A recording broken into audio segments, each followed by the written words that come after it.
7월 22일 수요일입니다. 오늘 하루도 주님과 동행하는 깊은 은혜가 여러분 하루 가운데 가득하시기를 바랍니다.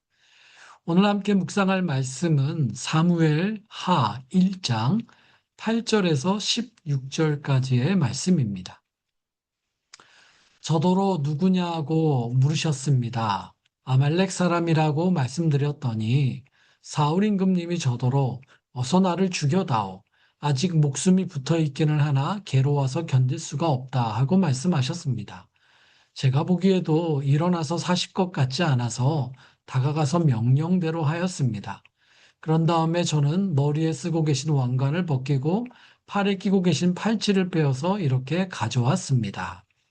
그러자 다윗이 슬픔을 억누르지 못하여 자기의 옷을 잡아 찢었고 그와 같이 있던 사람들도 모두 그렇게 하였다.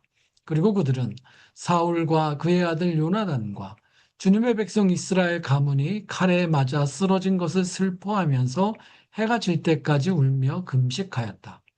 다윗이 자기에게 소식을 전하여 준 젊은이에게 너는 어디 사람이냐 하고 물으니 저는 이스라엘 땅에 거주하는 아말렉 사람 곧 외국인의 아들입니다 하고 그가 대답하였다. 다윗이 그에게 호통을 쳤다. 네가 어떻게 감히 겁도 없이 손을 들어서 주님께서 기름을 부어서 세우신 분을 살해하였느냐? 그리고 다윗이 부하 가운데 한 사람을 불러서 가까이 가서 그를 쳐 죽여라 하고 명령하였다.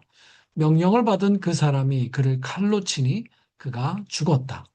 그때 다윗이 죽어가는 그를 두고 이렇게 말하였다. 네가 죽는 것은 다 너의 탓이다. 내가 너의 입으로 주님께서 기름을 부어서 세우신 분을 제가 죽였습니다 하고 너의 죄를 시인하였다. 아멘. 여러분 오늘 본문은 사울 왕과 그 아들 요나단의 전사 소식을 다윗 왕에게 전하러 온 한 청년의 이야기입니다. 이 본문에서 우리는 대비되는 두 가지 삶의 자세와 모습을 가진 두 인물을 비교할 수 있습니다. 한 사람은 주어진 상황 속에서도 하나님 앞에 서서 그 중요한 본질과 원칙을 지키려 했던 다윗과 또 한 사람은 상황에 따라 자신의 이기적인 의도로 그 본질을 버리고 거짓말까지 덧붙이기까지 한 기회주의적인 모습을 가진 한 아말렉 청년입니다. 이야기의 핵심에는 사울 왕이 전사한 것, 즉 그의 죽음의 사건이 있죠. 그동안 오랜 시간에 걸쳐 하나님이 계획하신 그 다음 세대의 새로운 왕, 다윗을 계속 견제하고 모략하고 실제로 죽이려고 그토록 혈안이 되었었던 사울, 그의 죽음이죠.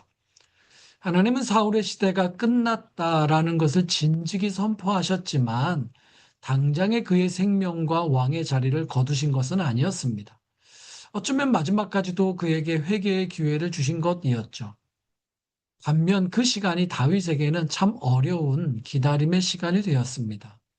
하나님께서 자신을 다음 시대 왕으로 부르셨다는 것 잘 알고 있었지만 그것을 기다리는 시간은 사울 왕으로부터 받는 핍박, 고난, 그리고 도망하는 도망자의 삶이 되었기 때문이죠.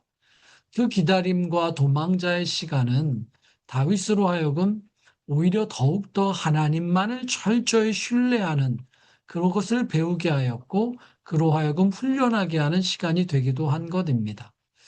하나님을 그렇게 신뢰하면 할수록 다윗은 인간적인 방식으로 왕이 되고자 하는 유혹을 이기고 하나님을 신뢰함으로 하나님이 세우시는 그 시간을 기다리는 법, 그 본질적 기다림을 배우게 된 것입니다.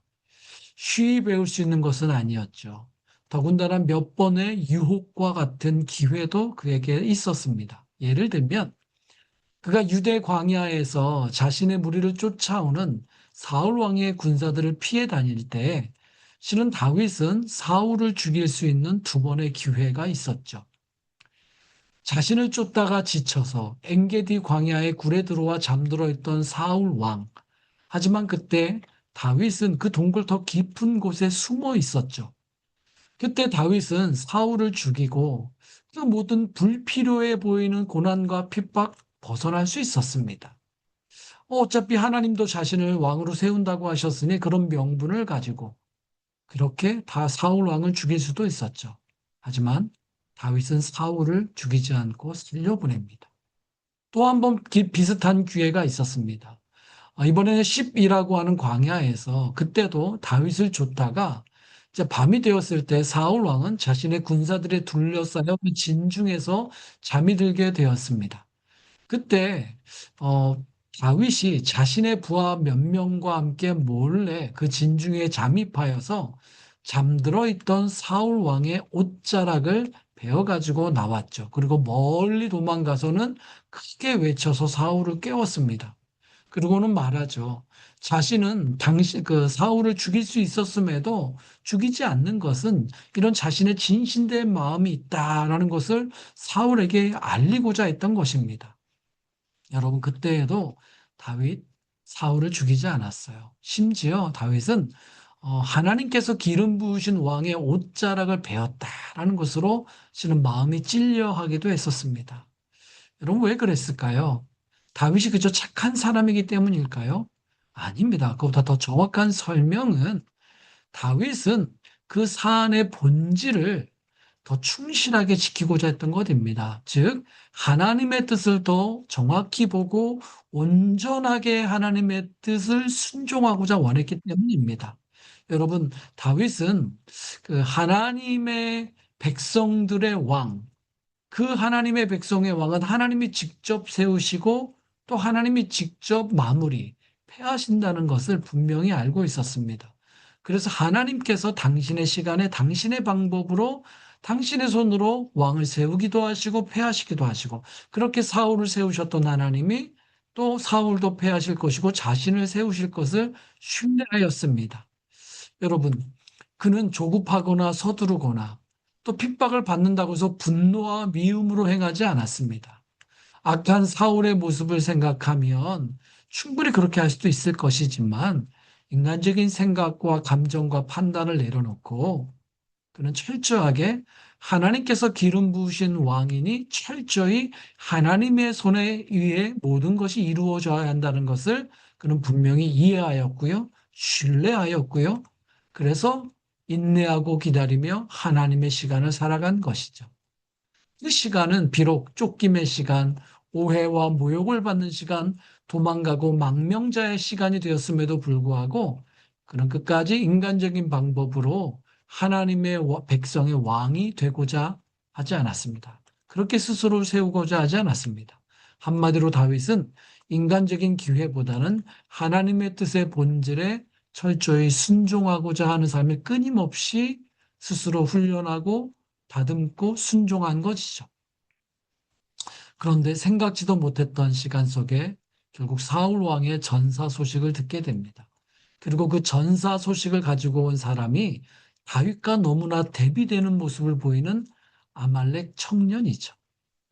여러분, 그 아말렉 청년은 사울에게 쫓겨다니던 다윗이라는 것을 알았기 때문에 자신이 사울 왕의 전사 소식을 들고 가면 아마 자신에게 큰 기회가 되고 이득이 될 거라고 그렇게 여겼던 것 같습니다. 한마디로 사울의 죽음의 사건을 자신을 위한 이기적인 기회로 삼고자 한 것이죠.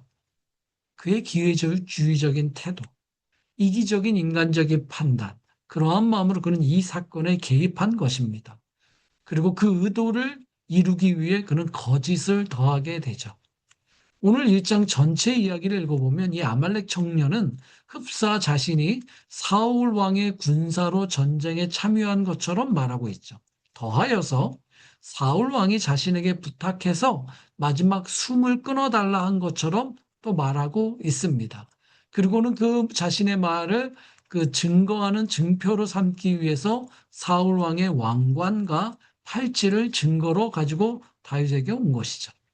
근데 여러분 그는 오판한 것이 있습니다. 어떤 오판을 했냐면 다윗이 사울 왕의 죽음을 그저 기뻐할 것이라는 인간적인 오판을 한 것입니다. 여러분, 죽이려 했다면 다윗이 진즉에 사울 왕 죽일 수 있었지 않습니까? 그런데도 하나님께서 기름 부어 세우신 왕이라고 하는 존중이 있었기 때문에 무엇보다 그렇게 세우신 하나님에 대한 경외함이 있었기 때문에 인간적인 보복이나 인간적인 방식과 칼을 그는 들지 않았습니다. 그리고 그의 깊은 마음 속에는 자신도 하나님의 사람으로 기름 부음 받아 삶을 살아가야 하는 입장이기 때문에 먼저 그렇게 기름 부음 받았던 사울의 삶, 또 그의 실패를 바라보며 어쩌면 깊은 연민도 있었겠죠. 자신도 실수할 수 있지 않습니까? 그런데 어떻게 그 모든 것을 알고 있는데 사울의 죽음을 그저 기쁘다고만 할 수 있겠습니까? 그런데 그 아말렉 청년은 다윗이라는 사람이 그 누군가의 죽음을 자신의 기회로 삼고자 하는 자신과 같은 수준이라고 오판한 것이죠. 어, 자신은 손도 대지 않았던 하나님의 기름 부음 받은 자 사울인데, 그런데 그런 그 하나님의 사람이었던 사울을 죽였다라고 자랑하면서 찾아온 그 아말렉 청년, 결국 다윗의 진노를 피하지 못하게 되죠. 여러분 더하여서 그 아말렉 청년의 그 죽음의 배경에는 그의 거짓말도 있습니다. 성경 자체가 그의 거짓말을 드러내고 있죠. 여러분 앞선 사무엘상의 마지막 31장에 보면 성경은 사울 왕의 마지막 죽음의 모습, 전사하는 장면을 실은 자세하게 알려주고 있죠. 그 31장의 내용과 비교해 봤을 때 이 아말렉 청년은 거짓말을 하고 있습니다. 거짓말을 보태고 있습니다. 아마 그는 사울 왕의 군사가 아니었을 가능성이 매우 높습니다. 실은 그 자신이 이스라엘 백성과는 원수가 되는 아말렉 사람이었기 때문에 그의 군사가 될 가능성이 별로 없기 때문이고요. 어쩌면 어떤 사람은 용병으로 고용되었었다라고 말할 수도 있을지 모르겠지만, 근데 여러분 13절에 보면 그는 이렇게 얘기해요. 자신은 이스라엘 땅에 거주하는 아말렉 사람 곧 외국인의 아들입니다. 라고 말하고 있죠. 즉, 그의 아버지가 떠돌이 나그네처럼 그렇게 떠돌다가 잠시 이스라엘 그 지역에 그어간에 머물러 있었던 사람, 그 아들이었다라는 거죠. 그러니까 용병이 되기보다는 실은 그 이스라엘 주변을 맴돌다가 오늘처럼 그 당시처럼 그 전쟁터를 기웃거리다가 죽은 자들의 전리품을 취하는 방식으로 살아왔던 거죠.